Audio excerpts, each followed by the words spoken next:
Magandang gabi mga kaibigan. Dito nga tayo sa Barangay Rosario at ngayon araw na ito ay sisimula na itong parada ng float kaugnay sa Pasko Titap na gagawin na ngayon gabi, no? At dito nga nakasakay si Mayor Vico Sotto sa float ni Ironman. Ayan, at tabayanan natin ang pag-andar nitong mga floats na to.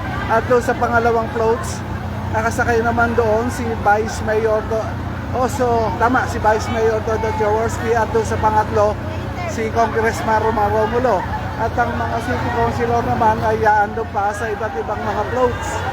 No? Mga kaibigan, itong float parade, Pasko Titap na ito ay nagsimula nga dito sa Barangay Rosario, no? At babaybayin ito ang kahabaan ng Dr. Sixto Antonio Avenue hanggang sa Pasig Mega Market. No? At lalakad na. Nag-umpisa na nga ang paglakad dito, no? So inulit ko mga kaibigan, si Mayor Vico Sotto ay nakasakay dito sa float na nauuna, no? Itong kay Ironman.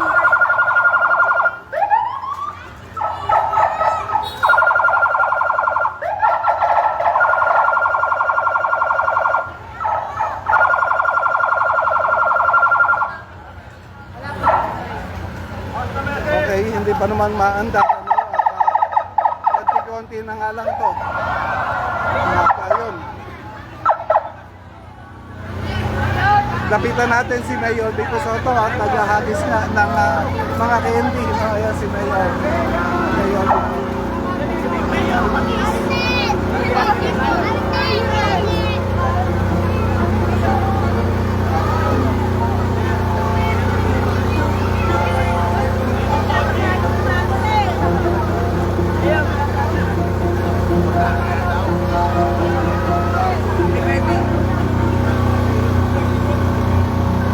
Pagbati, Mayor.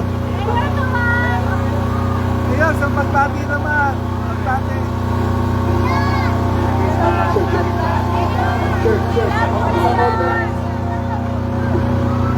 Ayan, no, mga kaibigan. At mahaba itong parada na ito, no? At ngayon, pinapabati na nga itong float na kung saan nakasakay si Mayor Vico Sotto. Ayan. Banti na yan. Check.